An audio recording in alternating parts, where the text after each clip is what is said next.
ക്ഷമിക്കണേ, നിങ്ങളോടല്ല, പെന്തിക്കോസുകാരോട് നീ നന്നായിട്ട് വേർപാട് പാലിക്കണം.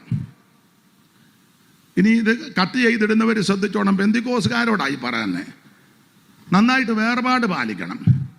നമ്മൾ ഈ എല്ലാം വിട്ടു എന്നും പറഞ്ഞ് വന്ന് കുത്തിയിരിക്കുക, എല്ലാം ഒന്നും വിട്ടില്ല. എന്നാൾ ഞാൻ പറഞ്ഞത് ഒത്തിരി കാര്യം വിടാനുണ്ട്. വിട്ടെന്ന് പറഞ്ഞാൽ ഈ പമ്മി ഇരിക്കുന്നേ.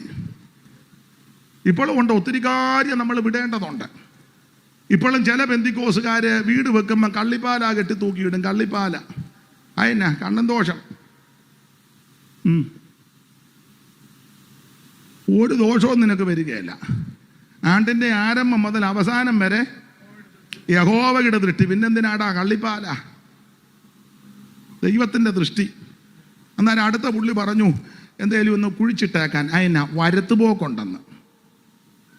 അതിനാ ഒരു വീട്ടിൽ ഞാൻ ചെന്നപ്പോൾ അവനെ കല്ല് വെച്ചതിൻ്റെ കൂടെ വെള്ളിരുവായും കൂടെ എന്നാ അത് പുള്ളി പറഞ്ഞെന്ന്. പുസ്തകത്തിലെ വാക്യം എന്നാണെന്നറിയാവോ? ഒരനർത്ഥവും നിനക്ക് ഭവിക്കത്തില്ല, ഒരു ബാധയും നിന്റെ കൂടാരത്തിലെടുക്കത്തില്ല. ഇതൊക്കെ അങ്ങ് വിടണേ പെന്തിക്കോസുകാരോടാ. ഇപ്പോഴും ഉണ്ട് ചില ആൾക്കാർ കാക്ക ഇന്ന് ആരാണ്ട് വിരുന്നുകാരുണ്ടെന്നാ. ഇത് പ്രാർത്ഥിക്കത്തൊന്നുമില്ലെന്ന്. ഒത്തിരി വിടാനുണ്ട്, ഒത്തിരി ആചാരങ്ങളും മാമൂലും. ഇപ്പോഴും ഉണ്ടല്ലോ. പുതിയ വീട് വെക്കുമ്പോൾ എല്ലാവരും അല്ലെങ്കിൽ ചിലർ പാല് കാച്ചുന്നവർ ഉണ്ട്. ചരിത്രത്തിലോട്ടൊന്നും പോകുന്നില്ല, ഉണ്ട്. ചെല്ലു പറയത്തില്ലേ, ഒരു നല്ല കാര്യത്തിന് പോയി അന്നേരം ഈ നശിച്ച പൂച്ച എടുത്ത് എങ്ങനെ ഉണ്ടാ.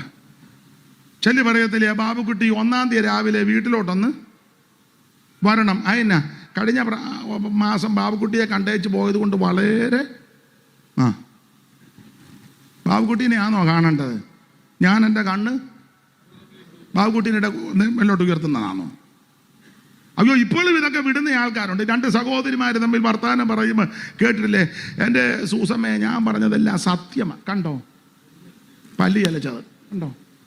സത്യമാ. എന്തിനാ നീ പറയുമ്പം വേറെ സാക്ഷി? സത്യം അങ്ങ് പറഞ്ഞാൽ മതിയല്ലോ. ഉണ്ട്, ഒത്തിരി ഉണ്ട്. ചെല്ലി പറയത്തില്ലേ, അമ്മായിയമ്മയും മരുമകളുടെ മോളി നിന്നോട് പലപ്പോഴും പറഞ്ഞിട്ടുണ്ട് കടുക് തൂവരുതെന്ന്. എന്നാ കടുക് തൂവരുതെന്ന്? ദോഷമെന്നല്ല, അടിയുണ്ടാക്കുമെന്ന്.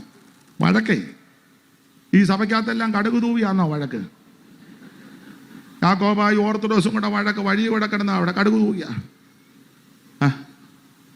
അല്ല, പെന്തിക്കോസിലും ചിലയിടത്ത് വഴക്കും പുക്കാറുമുണ്ട്. കടുക് തൂവിയതാന്നോ? ഓ, എല്ലാം പോയി. ആവശ്യമില്ലാത്ത ആചാരങ്ങൾ, അനുഷ്ഠാനങ്ങൾ, പാരമ്പര്യം, മാമൂല്, അതാ ഭക്തികേടും പ്രപഞ്ചമോഹങ്ങളും വർജിക്കണം.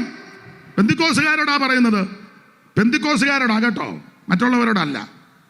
മുമ്പേ വരെ പറഞ്ഞത് എല്ലാവർക്കും കൂടെ വേണ്ടിയാ. ഇനി കോസുകാരോടാ. നീ 28 കെട്ടിനൊന്നും പോകരുത്, മാമോദിജയ്ക്ക് പോകരുത്, ആണ്ടിയാത്തത്തിന് പോകരുത്, അടിയന്തരത്തിന് പോകരുത്, 40-നും ഓരാണ്ടിനും നെയ്യപ്പോ ഉണ്ണിയപ്പം ചൂടും കൂടാനും ചുടാനും അത് കൊണ്ടുവരാനും പോകരുതെന്ന്. മനുഷ്യൻ ജീവിച്ചിരിക്കുമ്പോൾ ചെയ്യേണ്ടത് ചെയ്തോണം. മരിച്ചു കഴിഞ്ഞ് മാന്യമായിട്ട് അടക്കിക്കോ. പക്ഷെ അതിന് ശേഷമുള്ള ഒരു ചടങ്ങും പാടില്ല. കാരണം പുസ്തകം പഠിപ്പിക്കുന്നത് ആത്മാവ് നൽകിയ ദൈവത്തിൻ്റെ അടുക്കലേക്ക് പോകും. പിന്നെ എന്ത് ചെയ്താലും ഏക്കത്തില്ല. അതുകൊണ്ട് ആവശ്യമില്ലാത്ത ചടങ്ങൊന്നും ദൈവമക്കൾക്ക് പാടില്ല. മനസ്സിലായോ? വേർപാട് പാലിക്കണം.